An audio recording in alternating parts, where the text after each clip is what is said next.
우리는 살아가면서 수많은 사람들과 복잡하고 미묘한 관계를 맺습니다. 이 관계의 그물망 속에서 우리는 본능적으로 인정받고 싶고 사랑받고 싶으며 때로는 누군가에게 좋은 사람으로 기억되고 싶다는 깊은 열망을 품게 됩니다. 이러한 마음은 지극히 자연스러운 인간 본연의 욕구이지만 역설적으로 때로는 이 욕구가 우리를 지치게 하고 예상치 못한 어려움에 직면하게 만들기도 합니다. 특히 칭찬이라는 개념이 그러합니다. 우리는 흔히 칭찬은 고래도 춤추게 한다는 격언처럼 칭찬이 우리에게 강력한 힘을 불어넣고 침체된 기운을 북돋아주는 마치 마법과도 같은 힘을 가지고 있다고 믿습니다. 하지만 동시에 칭찬은 우리를 알게 모르게 올가매고 우리의 자율성을 침해하며 궁극적으로는 우리를 나약하게 만드는 치명적인 독이 될 수도 있다는 사실을 알고 계셨습니까?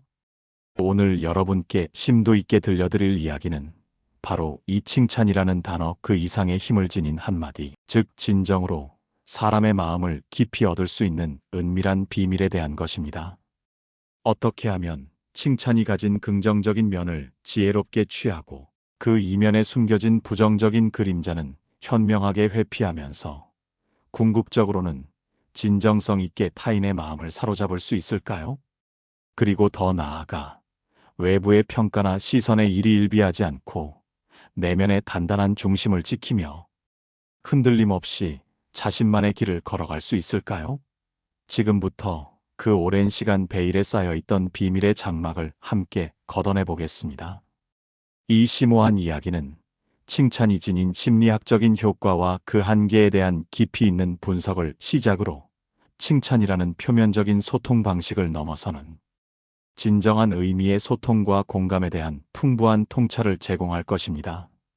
단순히 타인의 일시적인 호감을 얻기 위한 기술적인 방법론을 넘어서 우리 자신의 내면을 성숙시키고 타인과의 관계를 더욱 깊고 풍요롭게 만들어가는 철학적인 접근이 될 것입니다.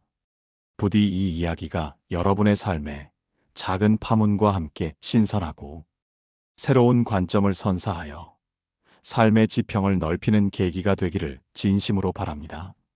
우리는 어린 시절부터 부모님, 선생님, 혹은 주변 어른들로부터 정말 잘했어. 너는 참 똑똑하구나. 최고다. 와 같은 수많은 칭찬을 들으며 성장해 왔습니다.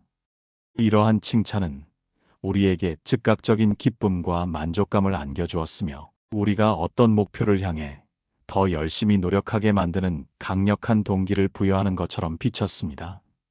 예를 들어 아이가 평소 싫어하던 야채 주스를 마실 때마다 칭찬 스티커를 꾸준히 받게 되면 아이는 당장 그 순간에는 야채 주스를 더 잘 마시는 것처럼 보일 수 있습니다. 또한 직장에서는 상사가 공개적으로 자네의 탁월한 노력 덕분에 이번 프로젝트가 성공적으로 마무리될 수 있었네. 라고 진심 어린 칭찬을 건넨다면 우리는 깊은 뿌듯함을 느끼게 되고 다음번에도 이처럼 뛰어난 성과를 내기 위해 더욱더 열정적으로 임하고 싶다는 강한 의욕이 샘솟을 것입니다. 이처럼 칭찬은 분명 우리의 자존감을 드높이고 일상생활에서 발생하는 스트레스를 효과적으로 줄여주며 전반적으로 긍정적인 감정을 증대시키는 강력한 효과를 가지고 있습니다. 또한 칭찬은 사회적인 지지를 제공함으로써 우리가 특정 집단의 소속감을 느끼게 하고 어려운 상황 속에서도 긍정적인 태도를 지속적으로 유지하도록 돕는 중요한 역할을 수행하기도 합니다. 이렇듯 칭찬이 가진 명확하고도 긍정적인 측면들을 우리가 쉽사리 부정할 수는 없을 것입니다. 그러나 칭찬의 밝은 이면에는 우리가 미처 깨닫지 못하고 간과하기 쉬운 혹은 의도치 않게 맞닥뜨릴 수 있는 위험한 그림자가 교묘하게 숨어 있다는 사실을 인지해야 합니다. 칭찬은 종종 그 본질적인 특성상 외적 동기부여에 머무르는 경우가 허다합니다. 앞서 언급했던 칭찬 스티커를 받던 아이의 사례를 다시 한번 생각해 봅시다. 만약 어느 날 갑자기 스티커 제도가 사라지거나 더 이상 칭찬이 주어지지 않게 된다면 어떨까요? 흥미롭게도 관련 연구 결과에 따르면 이 아이의 야채 주스 섭취량은 칭찬을 전혀 받지 않았던 아이보다 오히려 더 급격하게 줄어들 수 있다는 충격적인 사실이 밝혀졌습니다. 이는 외부에서 주어지던 보상, 즉 칭찬이라는 자극이 사라지게 되면 그에 의존하던 내재된 동기도 함께 소멸되어 버릴 수 있음을 명확하게 보여주는 예시입니다. 더욱 심각하고 파괴적인 문제는 바로 지능이나 재능과 같이 타고난 특성에 대한 칭찬에서 비롯될 수 있습니다. 너는 정말 천재적인 아이구나. 넌 그림에 비범한 재능을 타고났어. 와 같은 종류의 칭찬은 아이에게 단기적으로는 엄청난 만족감과 우월감을 안겨줄 수 있습니다. 그러나 이러한 종류의 칭찬은 양날의 검과 같아서 아이가 만약 어떤 일에서 실패를 경험했을 때 오히려 예측할 수 없는 큰 좌절감을 안겨줄 수 있습니다. 아이는 자신을 똑똑하다고 칭찬받았는데 왜 이번에는 실패했는지 혼란스러워하며 그럼 나는 사실 똑똑하지 않은 건가? 라는 식의 자기의심에 빠질 수 있습니다. 이는 심각한 경우 자신감을 크게 상실하게 만들고 실패에 대한 두려움 때문에 새로운 도전 자체를 회피하게 만드는 심리적 장벽으로 작용할 수도 있습니다. 결과만을 중요시하는 칭찬, 즉 잘했다는 식의 평가 위주 칭찬은 아이 스스로가 자신의 행동을 성찰하고 그 과정에서 무엇을 배웠는지 깨달을 기회를 박탈할 수 있습니다. 아이는 자신이 어떤 깊이 있는 과정을 통해 성공에 도달했는지 되돌아보기보다는 단순히 칭찬이라는 외부 보상을 받기 위해 다음에도 똑같은 결과를 만들어내는 데만 집중하게 될 위험성이 있습니다. 이는 장기적인 관점에서 볼 때 아이의 자율적인 사고 능력, 창의성, 그리고 복합적인 문제 해결 능력을 심각하게 저해하는 치명적인 요인으로 작용할 수 있습니다. 그렇다면 칭찬이 가진 이러한 어두운 그림자를 현명하게 피하면서도 동시에 사람의 마음을 진정성 있게 얻고 나아가 내면적으로 더욱 단단하고 성숙한 인간으로 성장할 수 있는 효과적인 방법은 과연 무엇일까요? 해답은 바로 칭찬의 역할을 대체하거나 혹은 그 한계를 보완할 수 있는 심리학적으로 검증된 기술들을 적극적으로 활용하는 데 있습니다. 첫 번째 핵심 원칙은 무조건적이고 포괄적인 칭찬을 지향하고 구체적인 행동을 명확하게 묘사하는 것입니다.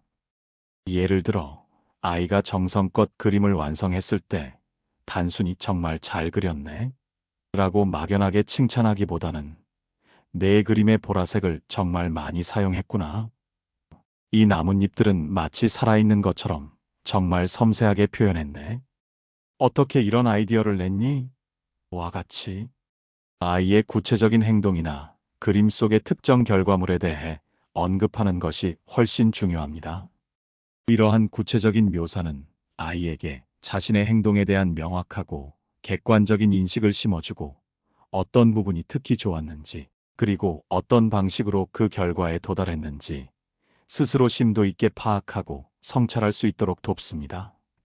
이는 어떠한 평가적인 판단도 유보한 채 사실만을 전달함으로써 아이 스스로가 자신의 행동과 그 결과에 대해 주체적으로 돌아볼 수 있는 귀중한 기회를 제공하는 것입니다.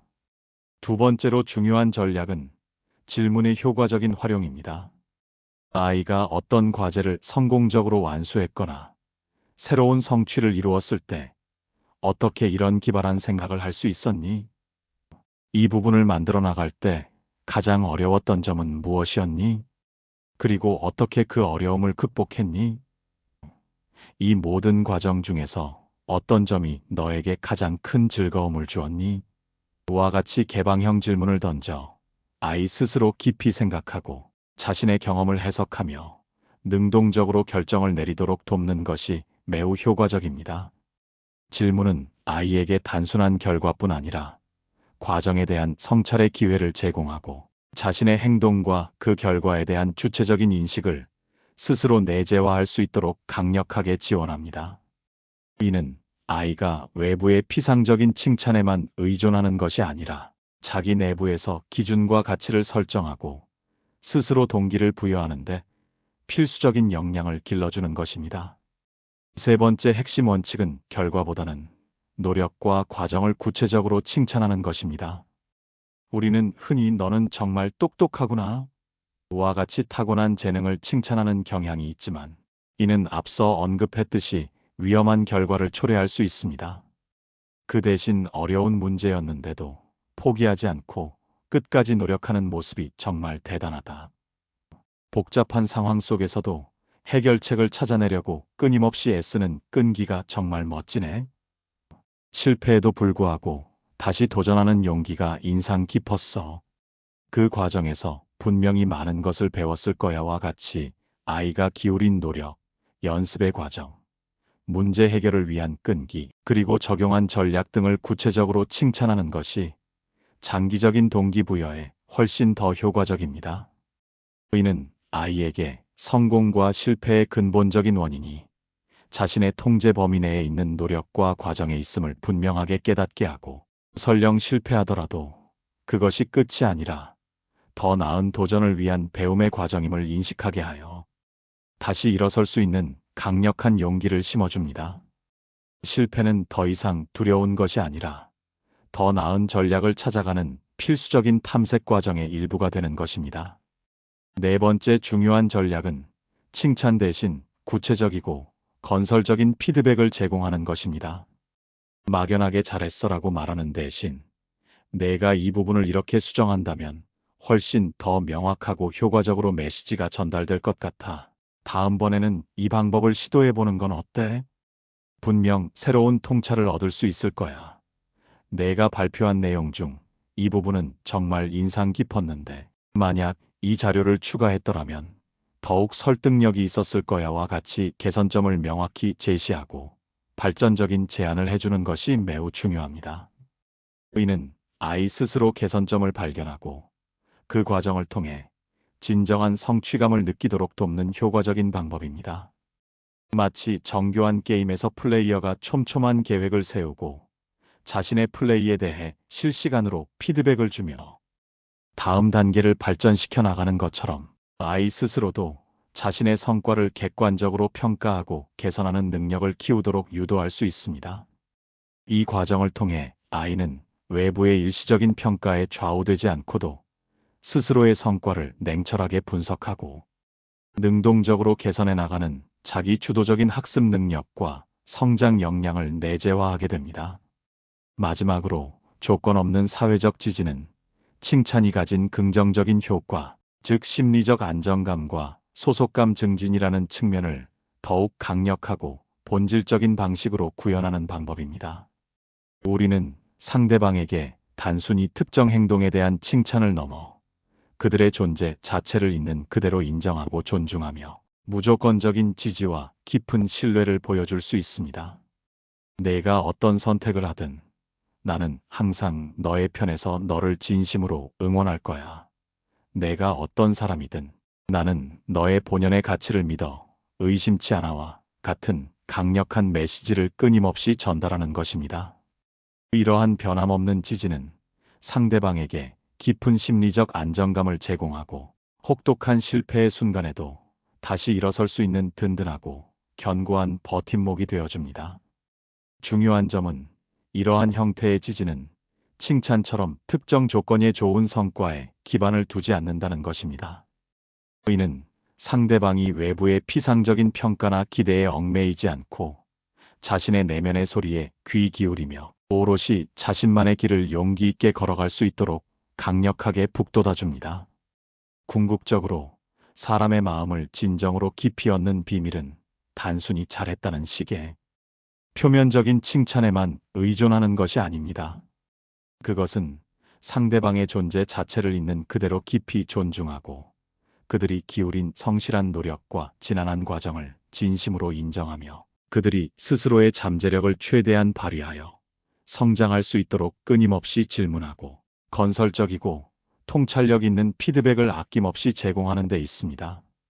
그리고 무엇보다도 가장 중요한 것은 상대방이 외부의 평가나 일시적인 시선에 쉽게 흔들리지 않고 자신만의 확고하고 단단한 내면의 중심을 견고하게 구축할 수 있도록 인내심을 가지고 돕는 것입니다.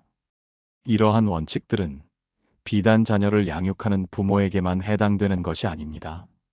복잡한 조직을 이끄는 리더에게도, 동료나 친구 관계에서도, 심지어는 사랑하는 연인 관계에서도 동일하게 적용될 수 있는 보편적이고 심오한 삶의 지혜입니다.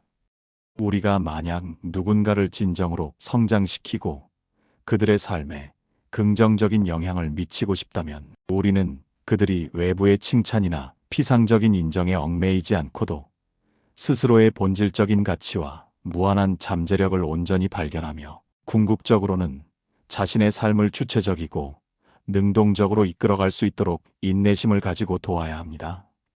프랑스의 위대한 철학자 장폴 사르트르는 나의 선택이다라는 강력한 명제를 통해 인간 존재의 본질을 역설했습니다. 이 명제는 우리가 다른 사람의 칭찬이나 외부의 일시적인 인정에 의해 수동적으로 규정되는 존재가 아님을 선언합니다. 오히려 우리는 스스로의 자유로운 선택과 능동적인 노력을 통해 자신만의 고유한 본질을 끊임없이 창조해 나가는 능동적인 존재임을 강조합니다. 타인이 나를 어떻게 생각하는가 하는 외적인 시선이나 평가보다는 내가 나 자신을 어떻게 인식하고 어떤 의미를 부여하며 어떤 가치를 평가하는지가 우리의 삶에서 훨씬 더 근본적이고 중요합니다. 자신을 진정으로 소중하게 여기는 현명한 선택을 하고 사회가 인위적으로 만들어 놓은 성공과 실패라는 이분법적인 기준에서 과감히 벗어나 조금 더 자유롭고 주체적으로 살아가려 끊임없이 노력한다면 우리는 외부의 영향에 흔들리지 않고 오롯이 스스로의 힘으로 삶의 방향을 명확하게 설정하고 개척해 나갈 수 있을 것입니다. 칭찬은 때로는 매우 달콤하고 유혹적인 독과 같아서 그 순간적인 달콤함에 깊이 취해 우리가 진정으로 나아가야 할 길을 잃어버리거나 우리의 본질적인 목표를 망각하지 않도록 항상 경계해야 합니다. 그 달콤한 유혹을 넘어서 우리는 사람과 사람 사이에 존재하는 더 깊고 본질적인 방식으로 소통하고 서로를 이해하는 법을 끊임없이 배우고 실천해야 합니다. 칭찬보다 훨씬 강력하고 지속적인 힘을 지닌 한마디는 바로 진심, 어린 존중과 변함없는 믿음, 그리고 서로 함께 성장하려는 능동적인 의지에서 우러나옵니다. 이러한 깊이 있는 마음가짐과 태도로 타인과 관계를 맺을 때 우리는 비로소 그들의 마음을 진정성 있게 얻을 수 있으며 더 나아가 자기 자신과 복잡다단한 세상에 대한 이해의 폭을 훨씬 더 넓힐 수 있을 것입니다. 이 이야기가 여러분의 인간관계에 새로운 통찰의 빛을 밝히고 여러분 각자의 삶을 더욱 풍요롭고 의미 있게 만들어가는 작은 씨앗이자 소중한 영감이 되기를 진심으로 바라며 이만 줄이겠습니다. 감사합니다.